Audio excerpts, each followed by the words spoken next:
اگر غصے میں دے دی یا شراب پی کے دے دی تو طلاق ہوگی یا نہیں ہوگی؟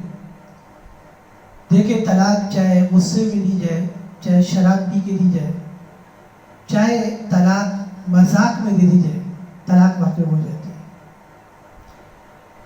اور یہ بھی یاد رکھیں کہ 3 طلاق دینے کے بعد خاتون ہمیشہ کے لیے مرد کے اوپر حرام ہو جاتی ہے۔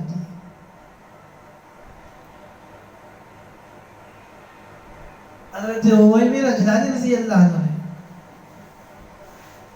یہ ابو داؤد شریف کی روایت ہے جو میں آپ کے سامنے پڑھ رہا ہوں، کہ حضرت عویمر اجلانی رضی اللہ عنہ نے اپنی اہلیہ کو جناب رسول اللہ صلی اللہ علیہ وسلم کے سامنے 3 طلاقیں دی۔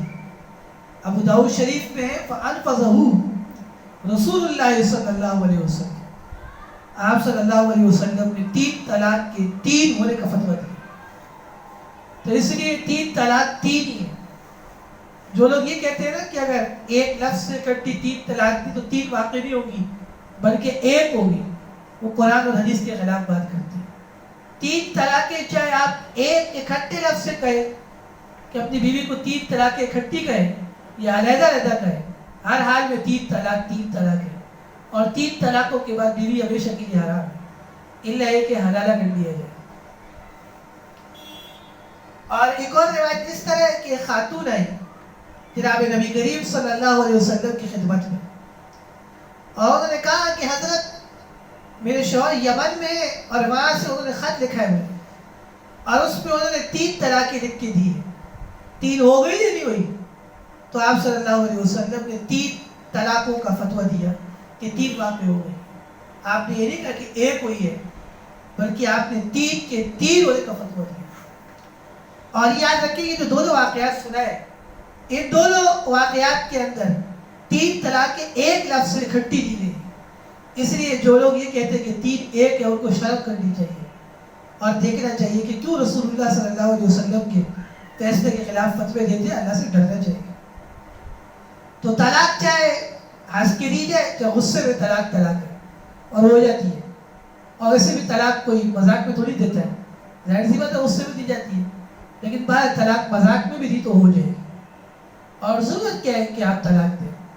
بعض مردوں کے بارے میں سنا ہے، کیونکہ ہمارا کام ہی فتوے اور افتاء کا ہے، تو مختلف لوگ یہاں پہ آتے ہیں، اپنی مسائل ہم سے ذکر کرتے ہیں۔ بعض مرد باقاعدہ بیویوں کو دھمکاتے اور ڈراتے ہیں کہ اگر ایسا نہیں کیا تو تمہیں طلاق دے دوں گا، ایسا نہیں کیا تو طلاق دے دوں گا۔ یہ غلط بات ہے، یہ تو آپ کسی کو ٹارچر کر رہے ہیں، اور شریعت آپ کو اس کی اجازت نہیں دیتی کہ آپ ایک عورت کو ٹارچر کر رہے ہیں کہ تم نے اگر ایسا کیا تو میں تمہیں طلاق دے دوں گا۔ یہ کیا کوئی مذاق ہے طلاق کا؟ میرے پاس یہاں ایک دن ٹیلی فون آیا اور انہوں نے کہا کہ فلاں صاحب نے آپ کا نمبر دیا اور ان کے توسط سے آپ سے ملاقات کرنا چاہتے ہیں اور آج ہی ملنا ہے، بہت ارجنٹ۔ میں نے کہا آ جاؤ۔ وہ آ گئے اور انہوں نے بتایا کہ میں اکثر اپنی بیوی کو یہ دھمکی لگاتا ہوں، یہ ادھر ہی لگاتے ادھر ہی بیٹھے تھے، کہ اگر ایسا نہیں کیا تو تمہیں طلاق دے دوں گا۔ تو انہوں نے میرے سامنے جو جملے ذکر کیے تو ان جملوں سے پتہ لگا کہ 2 طلاقیں تو ہو چکی ہیں، اور ان کے علم میں بھی نہیں۔ اور پھر انہوں نے مجھے بتایا کہ شاید 3ری دفعہ بھی کہا ہے، لیکن اس کا کوئی یقین نہیں تھا۔ تو دیکھیں کتنی خطرناک بات ہے۔ تو خاوند کو چاہیے کہ بیوی کے سامنے لفظ طلاق منہ پر بھی نہ لائے۔ ویسے اگر ڈانٹنا پڑ جائے وہ علیحدہ چیز ہے، اس کی شریعت اجازت دی، ڈانٹ بھی سکتے، اور جب وقت ہو اور جب بہت زیادہ نافرمانیاں ہوں تو اور بھی شریعت نے طریقے بتائے بیوی کو ہینڈل کرنے کے، لیکن یہ نہیں کہا کہ اس کو طلاق کی دھمکی لگا دے۔ یہ غلط بات کر کے اپنی بیوی کو ٹارچر نہ کریں۔ ہاں خدا نہ خاصہ بیوی نوشیز ہے اور بے حیا ہے اور غلط کاموں کا ارتکاب کرتی ہے اور سمجھانے سے بانتی نہیں ہے، پھر آپ اس کو طلاق کی دھمکی دے سکتے ہیں۔ یعنی خدا نہ خواستہ غیروں کے چکر میں پڑی ہوئی ہے یا غلط کاموں میں مبتلا ہے اور سمجھانے سے نہیں مانتی، تو پھر آپ کہہ سکتے ہیں اگر آئندہ یہ کیا تو پھر تمہیں طلاق دے دوں گا۔ لیکن بلا وجہ طلاق کی دھمکیاں لگانا معمولی باتوں پہ یہ کوئی اچھی بات نہیں ہے۔ اور نہ ہی کوئی مردانگی. دوسری بات یہ کہ کئی خواتین یہ سمجھتی ہیں کہ شاید عدت گزارنا لازمی نہیں. یاد رکھیں عدت گزارنا فرض ہے. ہمارے یہاں دیکھا جاتا ہے کہ طلاق کے بعد لڑکیاں اپنی ٹینشن دور کرنے کے لیے یونیورسٹی میں داخلہ لے لیتی ہیں. کوئی ڈپلوما کرنے لگتی ہے, کوئی کڑھائی سلائی کی داخلہ لے لیتی ہے. تو ایسی تمام خواتین گنہگار. جس عورت کو طلاق ہو گئی اس کے لیے عدت کوئی اختیاری چیز نہیں ہے. عدت گزارنا خاتون کے اوپر فرض ہے.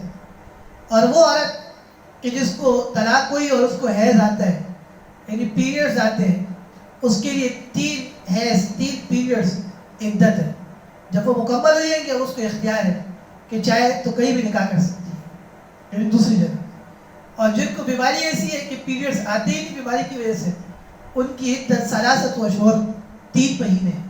وہ 3 مہینے مکمل کریں گی, عدت مکمل ہو جائے گی. اس کے بعد جہاں چاہے شادی کر سکتے ہیں.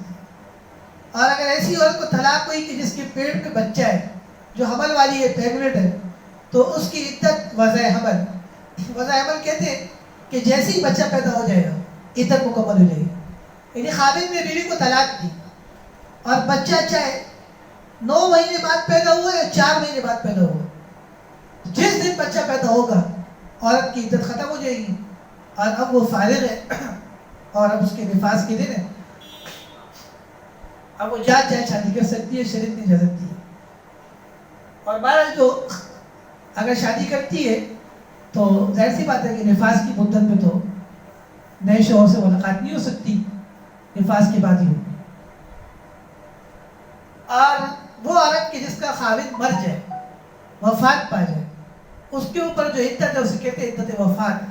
4 اشہر و عشرہ, اور اس کی عدت 4 مہینے 10 دن. جس عورت کا خاوند مر گیا اس کی عدت 4 مہینے 10 دن ہے. یہ 4 مہینے 10 دن سوگ کے ہیں, خاتون کے لیے گزارنا ضروری ہے. گھر میں رہیں گی, باہر نہیں نکلیں گی.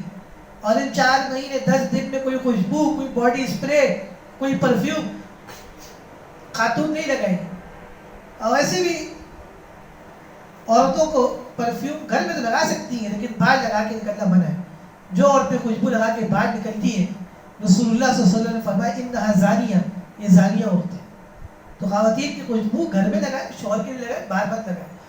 بہرحال جو عورت عدت میں 4 مہینے 10 دن خاوند کے انتقال پہ سوگ بنا لی ہے, عدت گزار دی ہے, وہ نہ خوشبو لگائے گی, نہ کوئی باڈی اسپرے, نہ کوئی پرفیوم, نہ کوئی چمکیلے کپڑے, نہ کوئی خوبصورت کپڑے, نہ کوئی شوخ رنگ کا کپڑا پہنے گی, بلکہ سادی سی رہے گی, نہ میک اپ کرے گی, نہ لپسٹک لگائے گی, بلکہ 4 مہینے 10 دن تک سوگ بنے گی.